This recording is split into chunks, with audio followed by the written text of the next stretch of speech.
ओम नमोर्यंताणं नमो सिद्धाणं नमो आर्याणं नमो वज्रायाणं नमो लोहे सव्वसाहुणम्। मंगलम भगवान वीरो मंगलम गौतमो गणी मंगलम कुंद कुंदार्यो जैन धर्मोस्तु मंगलम।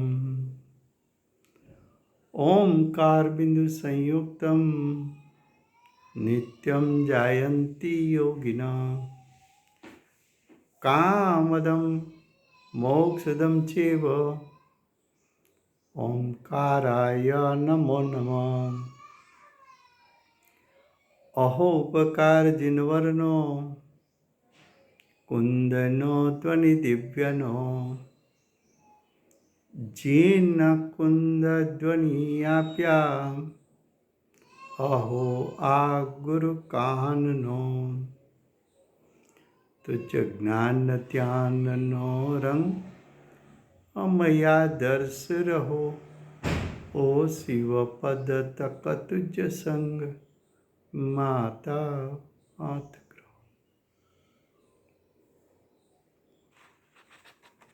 ये समयसार नाम का परम अध्यात्म शास्त्र है। भगवत कुंकुंदाचार्य देव ने मांगलिक करके प्रतिज्ञा की है। प्रतिज्ञा में आचार्य भगवान ने कहा कि मैं समयसार को कहूँगा। उसमें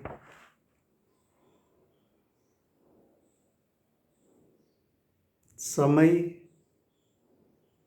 की परिभाषा हुई है। समय की दो परिभाषा हुई थी। एक समय का अर्थ छह द्रव्य था, उसमें सारभूत उसको समयसार कहा।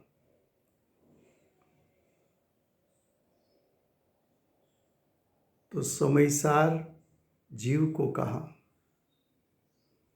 फिर समय का अर्थ किया जीव, तो समयसार का अर्थ किया जीव में सारभूत त्रिकाल शुद्धात्मा। अब गाथा 6 में शिष्य ने प्रश्न किया है। प्रश्न ऐसा किया है कि शुद्धात्मा कौन है कि जिसका स्वरूप जानना चाहिए।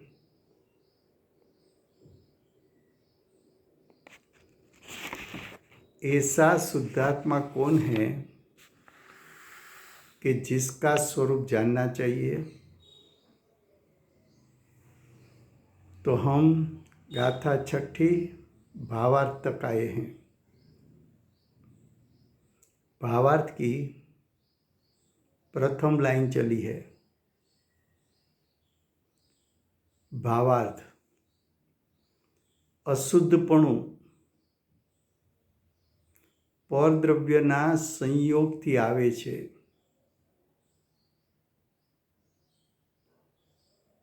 જીવના પરિણામમાં ઉત્પન્ન થતું અશુદ્ધપણું એ પર્યાયમાં અશુદ્ધપણું પ્રગટ થઈ શકે,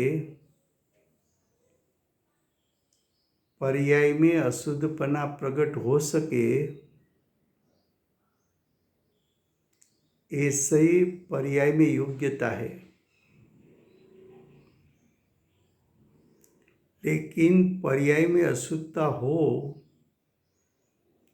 ऐसी योग्यता कब दिखने में आती है? तो कि जब जीव का परिणाम परद्रव्य का संयोग करे। यानी कर्म के उदय का संयोग करे, यानी कर्म के उदय के साथ निमित्त नैमित्तिक संबंध पर्याय में होता है। तो जीव की पर्याय और पुद्गल की पर्याय कर्म का उदय, दोनों का परस्पर संयोग होना,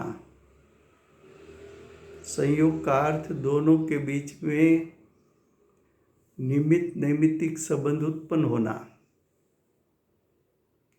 निमित्त नैमित्तिक संबंध उत्पन्न होना उसका अर्थ है कि कर्म के उदय में जीव जुड़ गया। तो जीव की पर्याय में ऐसी योग्यता है कि पर्याय में अशुद्धपना प्रकट हो सके। जीव के द्रव्य स्वभाव अशुद्ध नहीं होता। क्यों? तो कि जीव का द्रव्य स्वभाव तो तीनों काल शुद्ध है, उसमें ऐसी योग्यता नहीं कि अशुद्ध हो सके। द्रव्य के स्वभाव में आत्मा का द्रव्य स्वभाव यानी आत्मा का शुद्ध स्वभाव यानी आत्मा का ज्ञायकपना, उसमें एवी योग्यता नहीं है कि पर का संयोग कर सके, पर का स्पर्श कर सके, पर में जुड़ सके। ऐसी ज्ञायक स्वभाव में योग्यता नहीं, वो तो पर्याय की योग्यता है।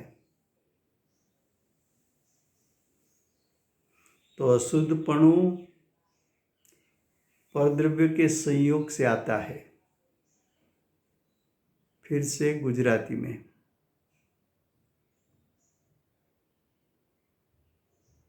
शुद्ध नहीं थी જોવામાં આવે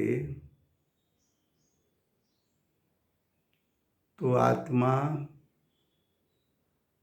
द्रव्य स्वभाव थी परिपूर्ण शुद्ध है। व्यवहार थी જોવામાં આવે એટલે કે પર્યાય દ્રષ્ટિથી જોવામાં આવે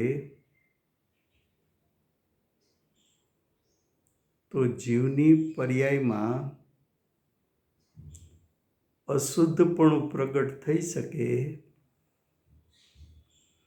એવી पर्यायમાં યોગ્યતા છે। पर्यायમાં અશુદ્ધપણું પ્રગટે એવી યોગ્યતા જોવા ક્યારે મળે? તો કે જીવ જ્યારે જીવના પરિણામ જ્યારે કર્મના ઉદયના સંયોગમાં આવે, જીવના પરિણામ કર્મના સંયોગમાં જોડાઈ જાય, જીવના પરિણામ અને કર્મના ઉદય વચ્ચે નિમિત્ત નૈમિત્તિક સંબંધ થાય ત્યારે જીવની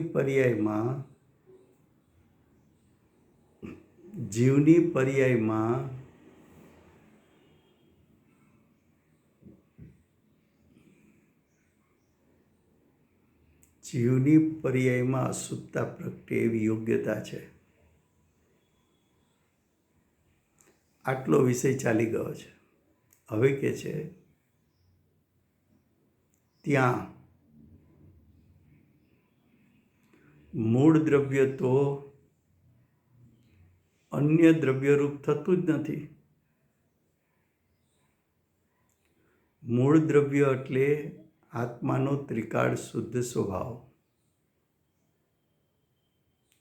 मूळ द्रव्य एटले शुद्ध नहींनो विषय। મૂળ દ્રવ્ય એટલે દ્રવ્ય દ્રષ્ટિનો વિષય.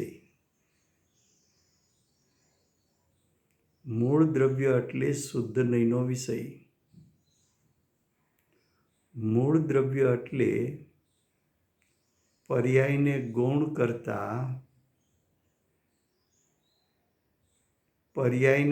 કરતા પર્યાયમાં છુપાયેલો જ્ઞાયક સ્વભાવ એ મૂળ દ્રવ્ય છે.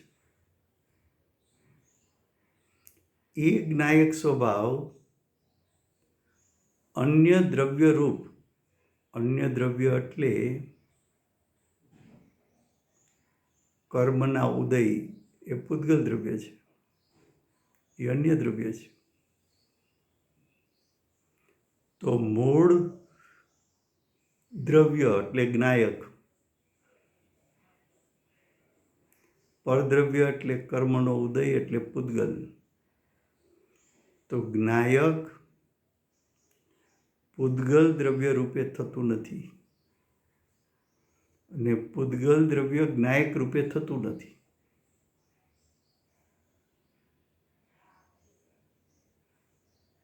એનો અર્થ એમ કે અનાદિકાળથી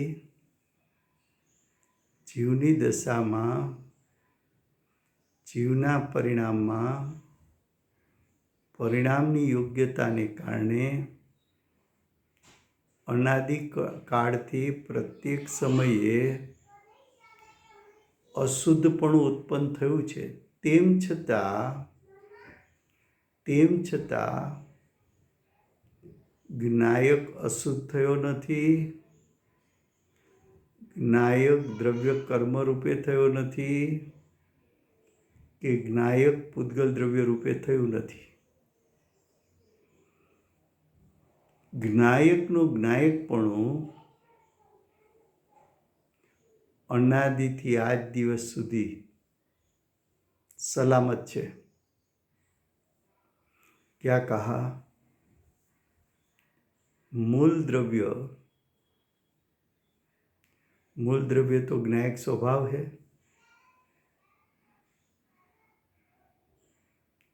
मूल द्रव्य तो शुद्ध नहीं का विषय है. मूल द्रव्य तो आत्मा का त्रिकाल शुद्ध स्वभाव है.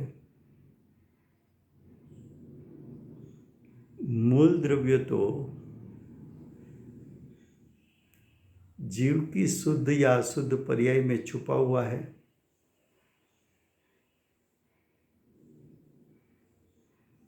वो मूल द्रव्य अन्य द्रव्य रूप, तो अन्य द्रव्य का अर्थ है कर्म का उदय, वो पूतगल द्रव्य है, अन्य द्रव्य है. तो मूल द्रव्य ज्ञायक, अन्य द्रव्य पूतगल. तो मूल द्रव्य तो अन्य द्रव्य रूप होता नहीं. ज्ञायक स्वभाव पूतगल रूप होता नहीं. पूतगल द्रव्य का स्वभाव ज्ञायक स्वभाव रूप होता नहीं.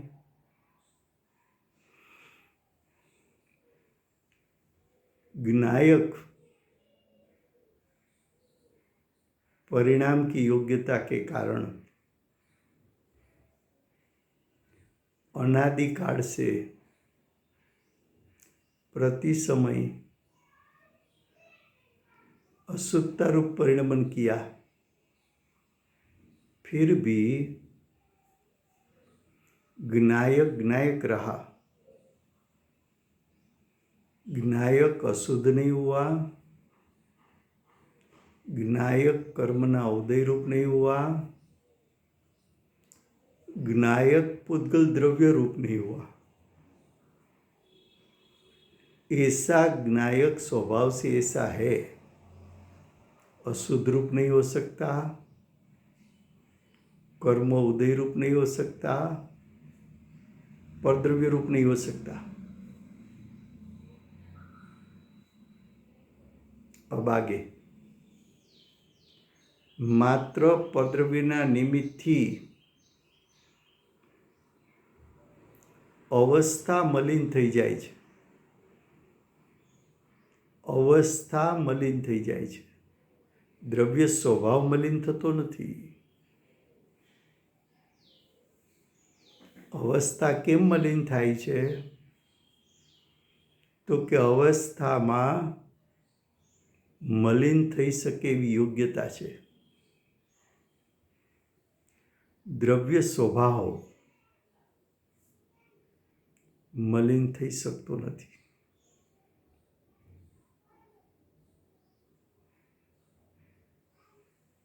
પરદ્રવ્યના નિમિત્તથી, પરદ્રવ્ય એટલે કર્મના ઉદયના નિમિત્તથી, અવસ્થા એટલે જીવની અવસ્થા, જીવની પર્યાય મલિન થઈ જાય છે. તો કર્મના ઉદયના નિમિત્તપણું પામીને જીવની દશા મલિન થાય છે. કર્મનો ઉદય જીવના પરિણામને મલિન કરતો નથી.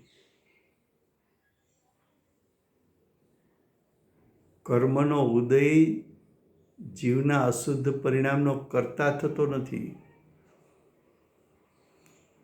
કર્મનો ઉદય માત્ર નિમિત્ત છે. કેવો છે? માત્ર નિમિત્ત છે. જીવની પર્યાયમાં મલિનતા કેમ થઈ?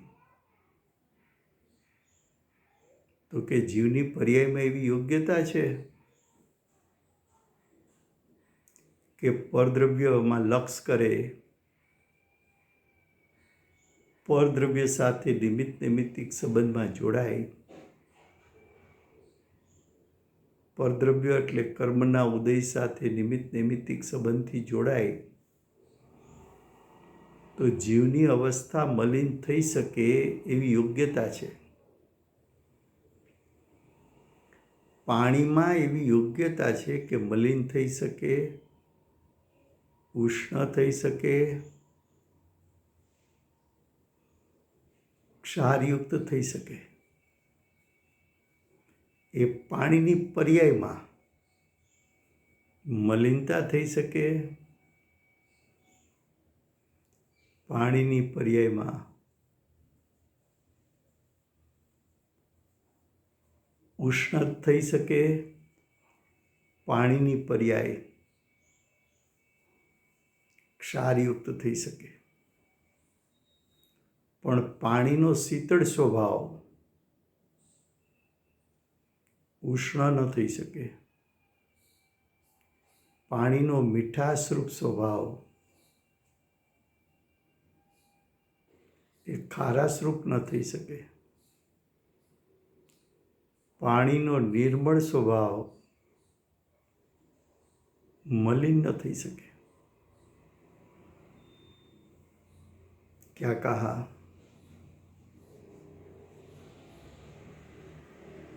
कि मात्र परद्रव्य के निमित्त की अवस्था मलिन हो जाती है.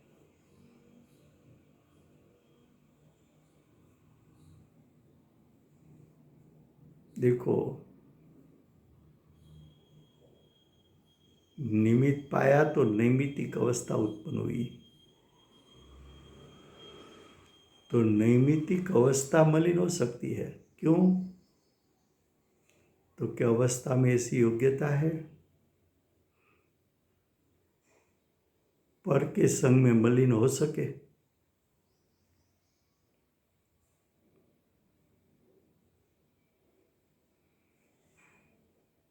जैसा पानी उसकी पर्याय मलिन हो सकती है, उष्ण हो सकती है, क्षारयुक्त हो सकती है.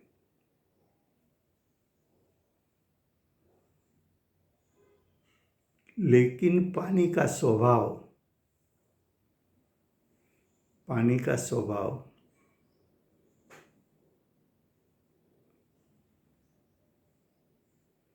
पानी का स्वभाव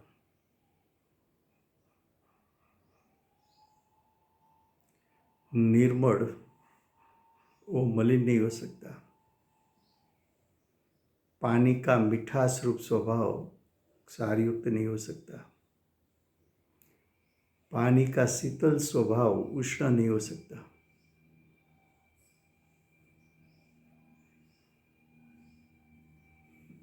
अब आगे, द्रव्य दृष्टि से तो द्रव्य जो है वो वही है। द्रव्य दृष्टि थी तो द्रव्य जे छे ते ज छे।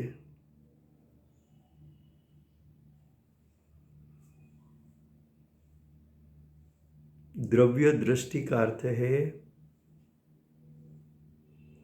कि जिस दृष्टि का विषय आत्मा का द्रव्य स्वभाव हो, तो आत्मा का द्रव्य स्वभाव त्रिकाल है, परिपूर्ण शुद्ध है, निरपेक्ष है, स्वयं सिद्ध है। आत्मा का त्रिकाल शुद्ध स्वभाव, स्वभाव त्रिकाल कहा, शुद्ध कहा, परिपूर्ण सामर्थ्य वाला कहा, निरपेक्ष कहा, स्वयं सिद्ध कहा।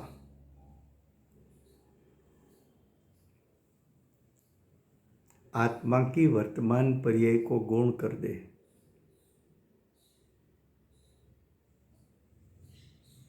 तो पर्याय में जो छुपा है ज्ञायक,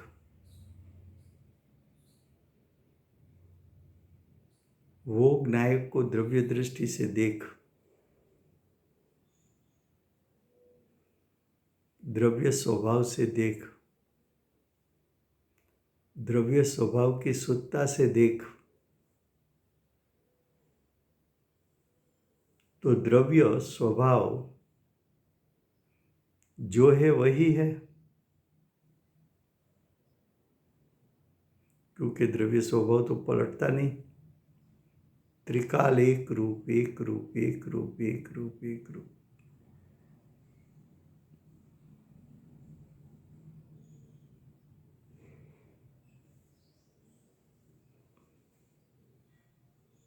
ऐसा जो एक रूप द्रव्य स्वभाव, वो द्रव्य दृष्टि का विषय। શું કહ્યું? દ્રવ્ય દ્રષ્ટિથી તો દ્રવ્ય જે છે તે જ છે। જ્ઞાત તે તો તે જ છે। જ્ઞાયક તો જે છે તે જ છે।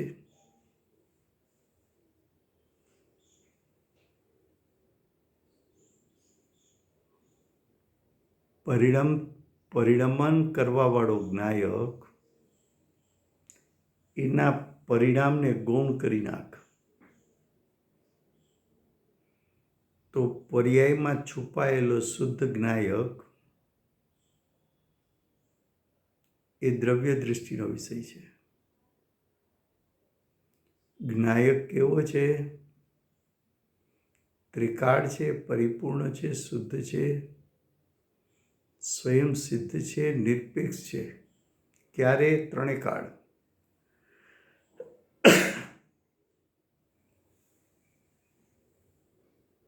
તો દ્રવ્ય દ્રષ્ટિથી જ્ઞાયકને જો,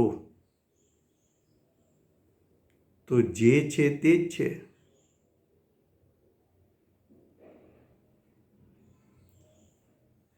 अब आगे, અને પર્યાય દ્રષ્ટિથી જોવામાં આવે તો મલિન જ દેખાય છે।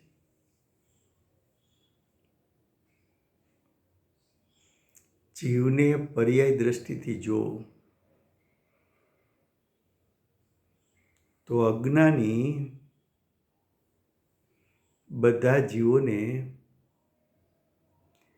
એની મલિનતાથી જોવે છે.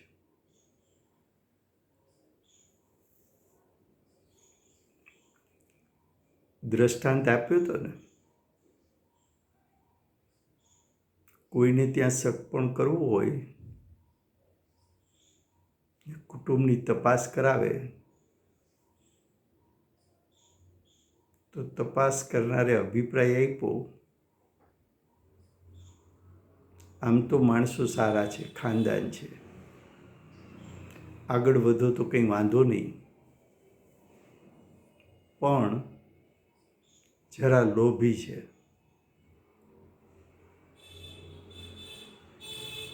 લોભી છે એમ કહ્યું તો એને પર્યાય દ્રષ્ટિથી જોયું.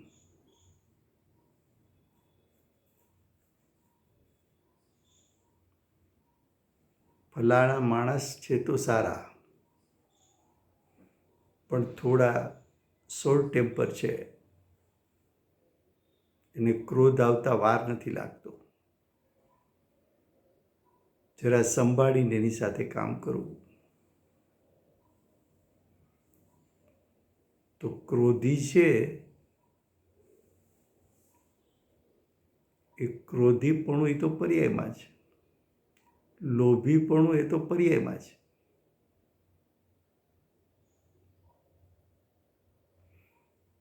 બહુ માયાળુ છે, એમના ઘરે જવા જેવું, એમને માણસો બહુ ગમે. આ પહેલાંના જમાનાની વાત છે. તો માયાળુ છે એટલે શું? રાગી છે. તો એને ક્યાંથી જોયા? પર્યાયથી.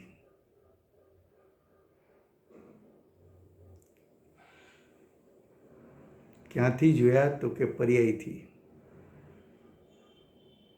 તો અહીંયા ભાવાર્થમાં પંડિતજી કહે છે કે પર્યાય દ્રષ્ટિથી જોવામાં આવે તો મલિન જ દેખાય છે.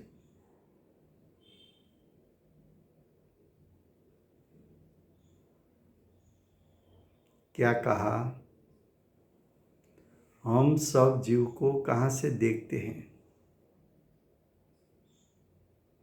उसके द्रव्य स्वभाव से कि उसकी पर्याय से. और ज्ञानी सभी जीवों को उसकी पर्याय से देखते हैं कि उसके द्रव्य स्वभाव से देखते हैं. तो कि अज्ञानी सभी को पर्याय दृष्टि से देखते हैं, और पर्याय में जो मलिनता है उससे देखते हैं. ये लोभी है, ये क्रोधी है, ये रागी है, ये द्वेषी है.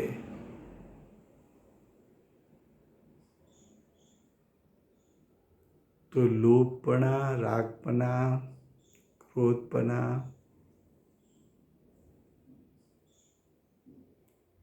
ये तो पर्याय है.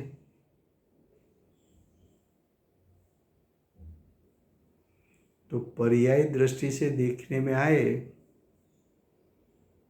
तो मलिनता पर्याय में है, द्रव्य स्वभाव में नहीं है. द्रव्य स्वभाव और मलिनता, आत्मा का शुद्ध स्वभाव और परिणाम की मलिनता, दोनों के बीच में भेद रूप श्रद्धा और ज्ञान करना है, तो सम्यक दर्शन, सम्यक ज्ञान होगा. शिष्य ने प्रश्न क्या किया है कि एवो शुद्धात्मा कौन है? ऐसा शुद्धात्मा कौन है जिसका स्वरूप जानना चाहिए?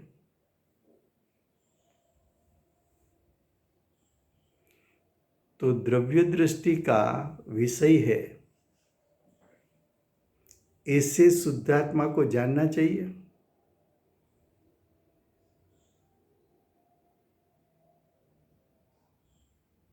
मूल द्रव्य को जानना चाहिए, उसका श्रद्धान करना चाहिए। द्रव्य दृष्टि के विषयभूत द्रव्य स्वभाव जीव का, उसको उसका श्रद्धान और ज्ञान करना चाहिए। संयोग से उत्पन्न हुई पर्याय की अशुद्धता, उसको गौण करना चाहिए। मलिन अवस्था को गौण करना चाहिए। जो पर्यार्थिक नई का विषय है, मलिनता, उसको गौण करना चाहिए।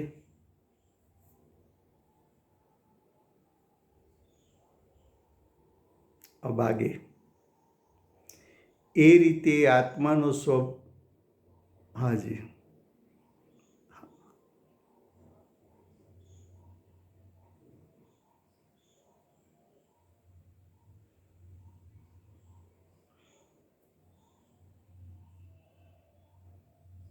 દ્રવ્યમાંથી પર્યાય આવશે, પણ પર્યાય ઉપર દ્રષ્ટિ રાખવી કે જ્ઞાયક સ્વભાવ ઉપર? જ્ઞાયક સ્વભાવ ઉપર દ્રષ્ટિ હશે ત્યારે પર્યાય ઉપર દ્રષ્ટિ નહીં હોય, અને પર્યાય ઉપર દ્રષ્ટિ હશે ત્યારે જ્ઞાયક સ્વભાવ ઉપર દ્રષ્ટિ નહીં હોય. દ્રષ્ટિ બેમાંથી એકને વિષય બનાવી શકે, એક સાથે બંનેને વિષય ન બનાવે. કસાયુક્ત પર્યાયને તમે ગૌણ કરી જ્ઞાયકનો મહિમા કર્યો તો દ્રષ્ટિ તો જ્ઞાયક ઉપર ચાલી ગઈ. દ્રષ્ટિ જ્યારે જ્ઞાયક ઉપર જાય ત્યારે એ દ્રષ્ટિ પર્યાયમાં શું પ્રગટ થયું છે એના ઉપર પડેલી દ્રષ્ટિ નથી.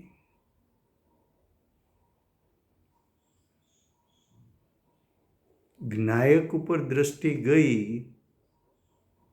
તો જ્ઞાયક શુદ્ધ, અને એના ઉપર દ્રષ્ટિ ગઈ ત્યારે પર્યાયમાં જે શુદ્ધતા પ્રગટી, તો સ્વભાવરૂપ શુદ્ધતા અને પર્યાયની શુદ્ધતા, એને જાણનારું તો જ્ઞાન છે, દ્રષ્ટિ નથી. દ્રષ્ટિ એકને વિષય બનાવી શકે, જ્ઞાન સ્વપર પ્રકાશક છે તો બંનેને વિષય બનાવી શકે.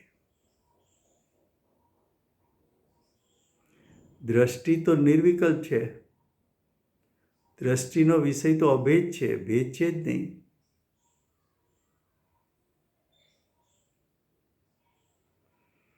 દ્રષ્ટાંત આપ્યું હતું ને કે સોનીએ હાર હાથમાં લીધો અને તમે કહ્યું વેચવો છે, તો હવે સોનીની દ્રષ્ટિ હારની ડિઝાઇન ઉપર છે કે એમાં છુપાયેલા શુદ્ધ સોના ઉપર છે?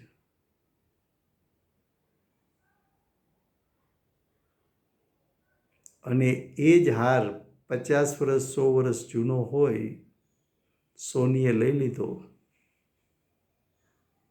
અને પછી બીજા ગ્રાહકને વેચવા માટે બતાવ્યો,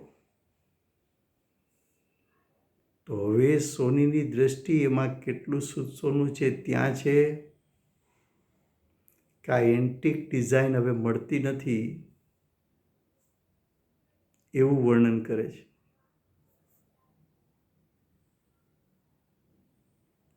આવો હાર તો ક્યારેક જ આવે, 100 વર્ષ જૂની ડિઝાઇન છે, આ ક્યાંય નહીં મળે.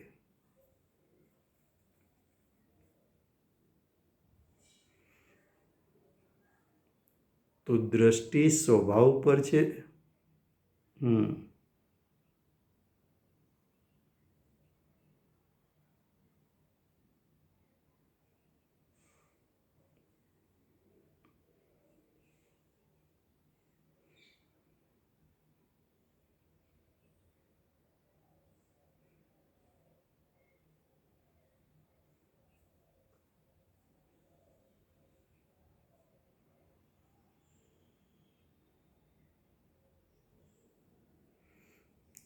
ક્રમબદ્ધ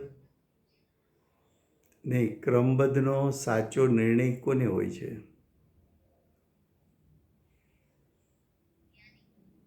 ज्ञानी को। और जिसको क्रमबद्ध का ज्ञान है उसकी दृष्टि ज्ञायक पर होती है कि पर्याय पर होती है? જ્ઞાયક પર। તો જેની દ્રષ્ટિ જ્ઞાયક ઉપર છે એવા જ્ઞાનીને ક્રોધ આવ્યો તો જ્ઞાની ક્રોધને જાણે છે। કઈ રીતે જાણે છે? કે આ ક્રોધ છે એ પર્યાયની યોગ્યતા છે। આ ક્રોધ જ્ઞાયક ક્રોધમય થતો નથી। એ ઉત્પન્ન થતો ક્રોધ જ્ઞાયક સ્વભાવથી ભિન્ન છે એમ જ્ઞાની જાણે છે। કારણ કે જ્ઞાનીની દ્રષ્ટિ જ્ઞાયક ઉપરથી છૂટતી નથી। જ્ઞાયકમાં હુંપણું સ્થાપિત કરી દીધું, એ હુંપણું તો એને કાયમ છે। હવે જ્ઞાયક તે હું પછી સવિકલ્પ દશામાં ક્રોધ ઉત્પન્ન થાય તો પણ જ્ઞાનીનું જ્ઞાન જાણે છે કે આ જ્ઞાયકથી ભિન્ન છે ક્રોધનું સ્વરૂપ।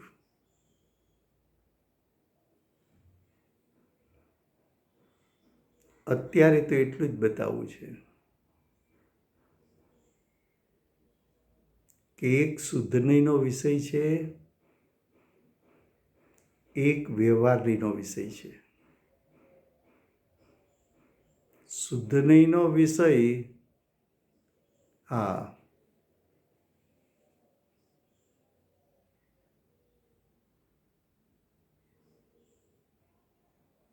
હવે અજ્ઞાનીને ક્રોધ આવે છે તો ક્રોધ આવ્યો ત્યારે તો ક્રોધમાં તન્મય થઈ ગયો। કારણ કે જ્ઞાન ક્રોધને કારણે કુંઠિત થઈ ગયું, જ્ઞાન સંકુચિત થઈ ગયું। ક્રોધનું નિમિત્ત પામીને જ્ઞાન સ્વચ્છંદી થઈ ગયું, સ્વ પરનો ભેદ રાખી ન શક્યું કે જ્ઞાયકનું સ્વરૂપ શું અને ક્રોધનું સ્વરૂપ શું। હવે ક્રોધ આવવાનો તો આવી ગયો,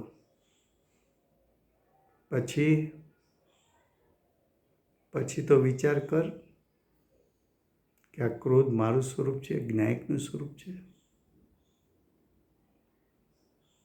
કે જ્ઞાયકથી ક્રોધ ભિન્ન છે? કેવી ભિન્નતા છે? પૃથકત્વ કે અન્યત્વ? તો કે અન્યત્વ। પૃથકત્વ તો બે દ્રવ્ય જુદા હોય, અન્યત્વમાં તો જ્ઞાયક પોતે છે ને ક્રોધ પણ પોતાની દશામાં ઉત્પન્ન થયો છે। ભલે ક્રોધ ઉત્પન્ન થયો પણ એ ક્રોધ જ્ઞાયક સ્વભાવને ક્રોધિત કરી શકે? પાણીની વર્તમાન પર્યાયની મલિનતા પાણીના ત્રિકાળ નિર્મળ સ્વભાવને મલિન કરી શકે? તો કે ન કરી શકે। તને જેટલા વિભાવ આવે એનું પણ ચિંતન કર કે એક પણ વિભાવ જ્ઞાયક સ્વભાવ રૂપે થઈ શકતો નથી। આ વિભાવ જ્ઞાયકથી ભિન્ન છે। જ્ઞાયક અને વિભાવ વચ્ચે અન્યત્વ છે। વિભાવ જ્ઞાયક રૂપ ન થાય, જ્ઞાયક વિભાવ રૂપ ન થાય। અનાદિથી પર્યાયમાં વિભાવ તો થઈ રહ્યો છે, છતાં જ્ઞાયક તો જ્ઞાયક રહ્યો। તો જ્ઞાયક રહ્યો એનું કારણ શું? પર્યાયમાં વિભાવ થયો એનું કારણ શું? તો કે પર્યાયમાં પર્યાયની એવી યોગ્યતા છે વિભાવ રૂપે થઈ શકે. જ્ઞાયક સ્વભાવ, તો સ્વભાવ ક્યારેય વિભાવરૂપ ન થાય, તો એને સ્વભાવ કહી ન શકાય. સ્વભાવ હંમેશા શુદ્ધ હોય, અશુદ્ધ થઈ ન શકે.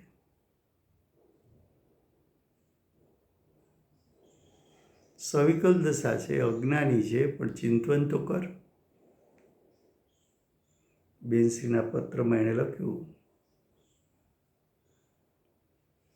કે પહેલાં થોડો કસાય જીતાતો હતો, હમણાં જીતાતો નથી.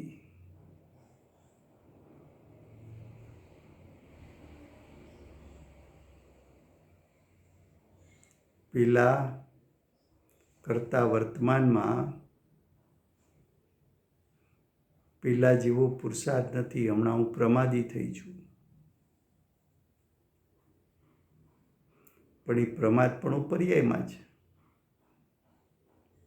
જ્ઞાયક સ્વભાવમાં નથી.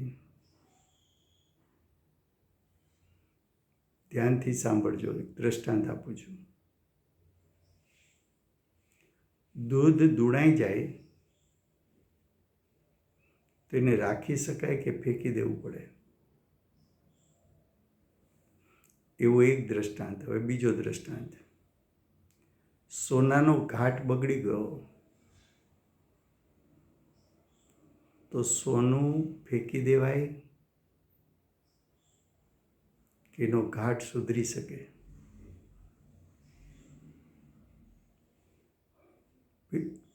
હવે આત્મા દુણાઈ ગયેલા દૂધ જેવો છે કે બગડી ગયેલા ઘાટ જેવો છે?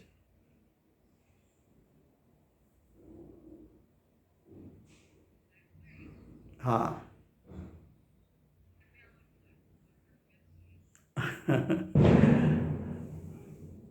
બધો ગુરુદેવનો પ્રતાપ. ખ્યાલ બરાબર છે. તો સોના જેવો મારો જ્ઞાયક છે, એનો એક ઘાટ બગડી ગયો, મોહ રાગ દ્વેષ રૂપે થયો, પણ ફરી પાછો વિતરાગતા રૂપ થઈ શકે. समझ में आता है? दृष्टांत समझ में आया कि दूध बिगड़ गया तो उसको तो निकम्मा हो गया, फेंक दो. लेकिन सोना में से ऑर्नामेंट्स बनाया, पसंद नहीं आया, घाट ठीक नहीं हुआ, डिजाइन ठीक नहीं हुई, तो क्या सोना आप फेंक दोगे? तो जो बिगड़ा हुआ दूध ऐसा ज्ञायक है कि बिगड़ा हुआ घाट, बिगड़ा हुआ डिजाइन ऐसा सोना है, ऐसा आत्मा है? ख्याल में आता है? तो वर्तमान पर्याय में अशुद्धता हुई, उसकी ना नहीं, लेकिन वो एक समय की अशुद्धता में ये ताकत नहीं है कि ज्ञायक के त्रिकाल शुद्ध स्वभाव को अशुद्ध कर सके. तो आचार्य भगवान ने एक को शुद्धने का विषय कहा, दूसरे को व्यवहारने का विषय कहा. तो व्यवहारने का विषय तो भेद है, गुण भेद और पर्याय भेद. तो छठी गाथा में पर्याय का भेद लिया और शुद्धने का विषय आत्मा का त्रिकाल शुद्ध स्वभाव बताया.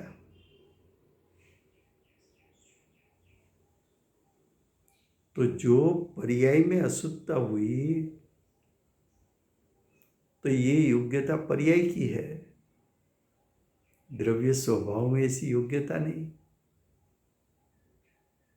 कि अशुद्ध हो सके।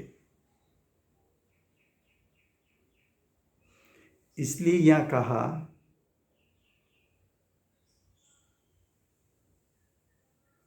कि द्रव्य दृष्टि से तो द्रव्य जो है वही है, पर्यायी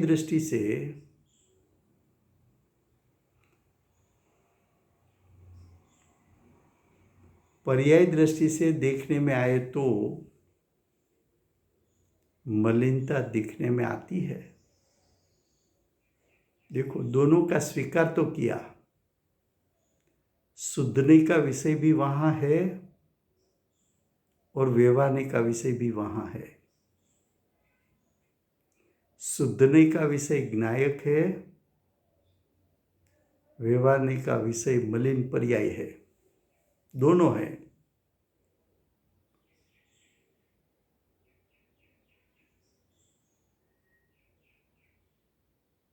अब देखो, इस प्रकार आत्मा का त्रिकाल स्वभाव ज्ञायकपना मात्र है। इस प्रकार आत्मा का स्वभाव ज्ञायकपना मात्र है। स्वभाव दृष्टि से देख तो आत्मा का स्वभाव तो ज्ञायक ज्ञायक ज्ञायक ज्ञायक तीनों काल है। ए रीते आत्मा નો સ્વભાવ જ્ઞાયકપણું માત્ર છે, શુદ્ધ નહીંથી જો આત્મા સ્વભાવથી જ્ઞાયક જ છે, એમાં અશુદ્ધતા દાખલ થઈ જ નથી।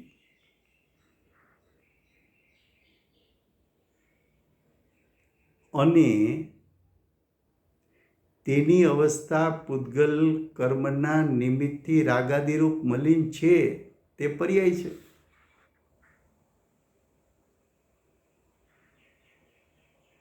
क्या कहा? देखो, अवस्था की बात बताई।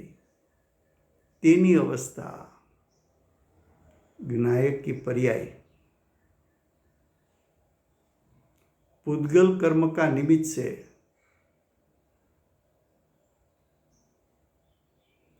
नैमित्तिक परिणाम कब उत्पन्न होता है? निमित्त की उपस्थिति में।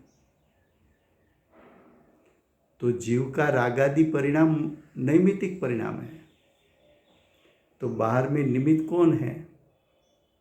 पूतगल कर्म का उदय। कौन है? पूतगल कर्म का उदय।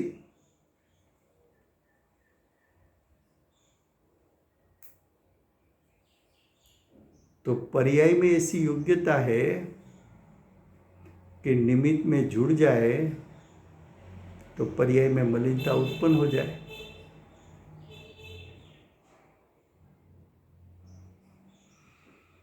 तो पर्याय दृष्टि से देखने में आए तो वो मलिनी दिखती है,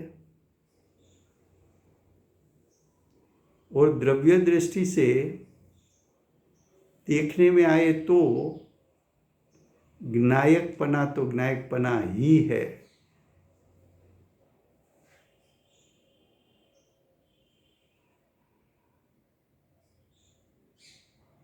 तू बिगड़ा हुआ घाट भी देख सकता हो और शुद्ध सोना भी देख सकते हो। तुझे दृष्टि कहाँ लगाना है, तुझे कहाँ दृष्टि लगानी चाहिए, तेरा प्रयोजन सिद्ध हो जाए।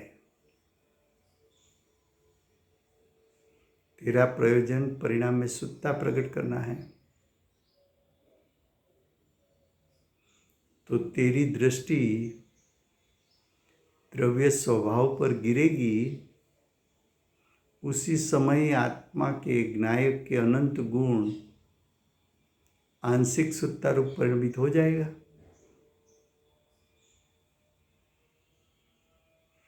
पहले दोनों का ज्ञान कराया कि शुद्धने का विषय ज्ञायक भी है, व्यवहारने का विषय मलिन पर्याय भी है। पहले दो का स्वीकार कर। दोनों एक सत्ता में हैं, दोनों एक ही क्षेत्र में हैं, दोनों एक ही द्रव्य का स्वरूप है। अब दो स्वरूप में से कौन सा स्वरूप उपादेय है, कौन सा स्वरूप ग्रहण करने जैसा है, किसकी महिमा करनी जैसी है, किसकी रुचि करनी जैसी है, किसका श्रद्धान करने जैसा है, किसको प्रतीत करने जैसा है, निर्णय कर।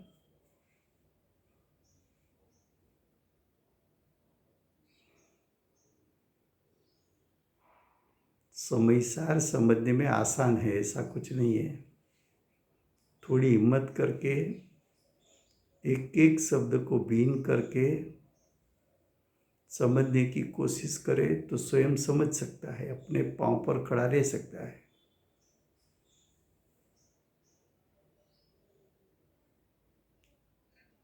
हम्म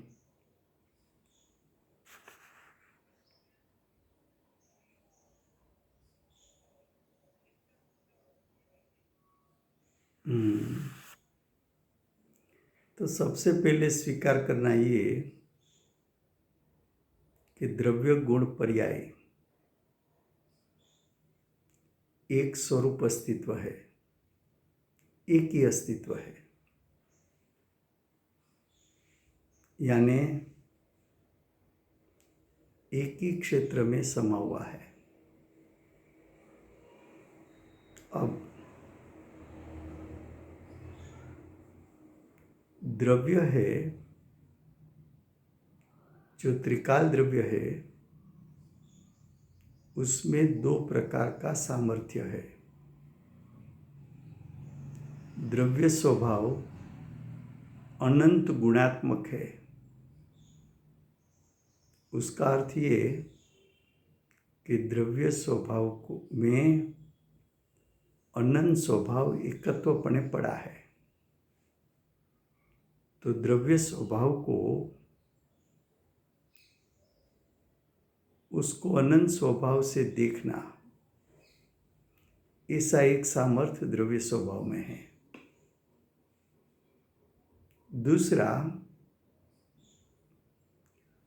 दूसरा सामर्थ्य द्रव्य में ऐसा है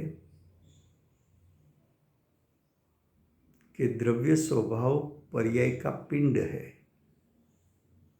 पिंड है उसका अर्थ क्या कि द्रव्य स्वभाव में इतना शक्ति रूप सामर्थ्य है कि शादी अनंत काल तक परिणमन कर सके। तो द्रव्य स्वभाव में दो प्रकार का पोटेंशियल है, अनंत स्वभावपना और अनादि से अनंत काल तक परिणमन कर सके, ऐसा शक्ति रूप सामर्थ्य। अब उसमें से पर्याय की बात करें तो द्रव्य स्वभाव से शुद्ध है, गुण स्वभाव से शुद्ध है।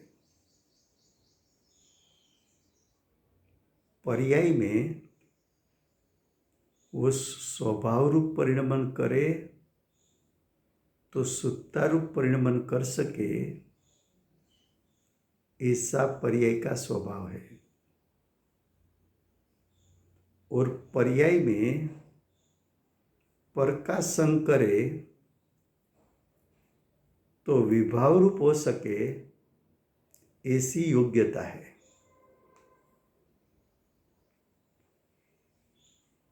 शुद्धता रूप परिणमन पर्याय कर सके, ऐसा स्वभाव भी है। विभाव रूप परिणमन कर सके, ऐसी योग्यता है।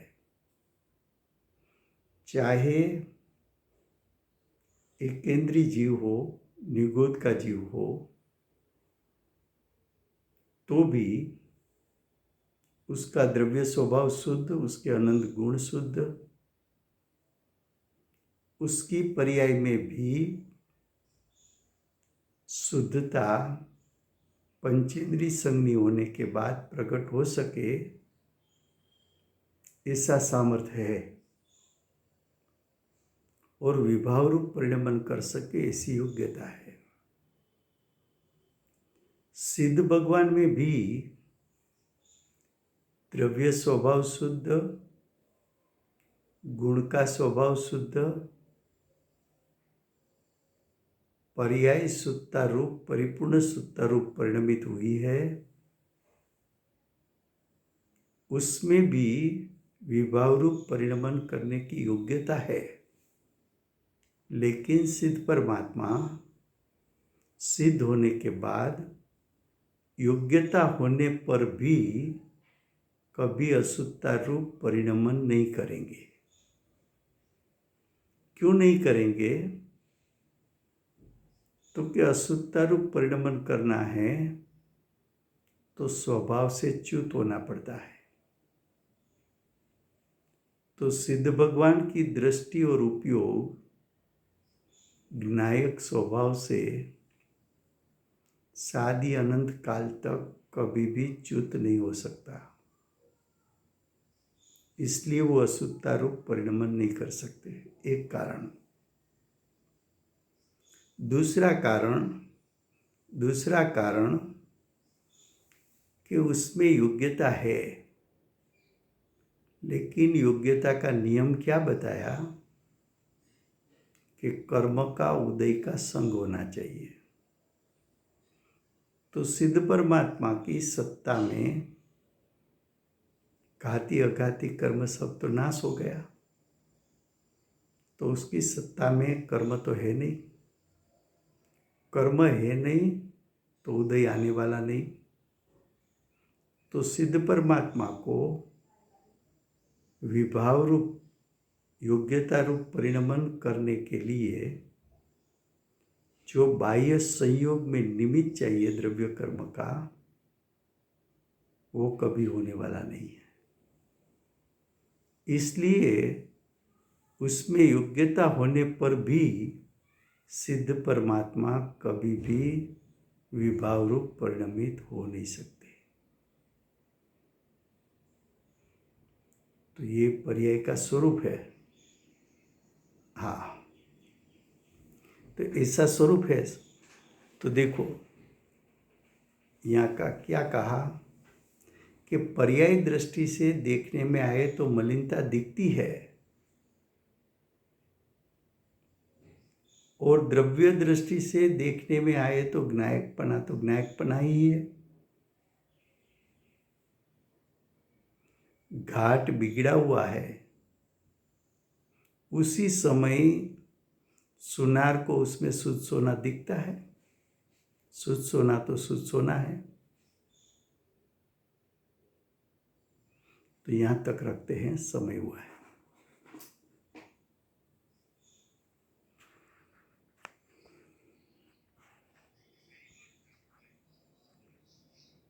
हाँ जी, कौन जय बोलाय છે?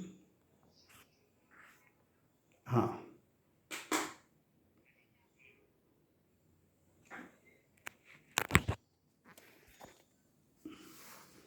जय हो, जय हो,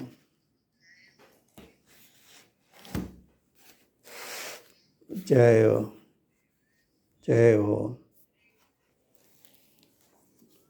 तनो जय हो,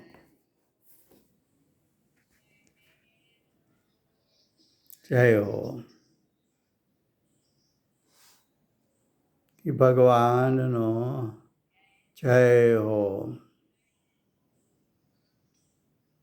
जय धर्म जय जय हो।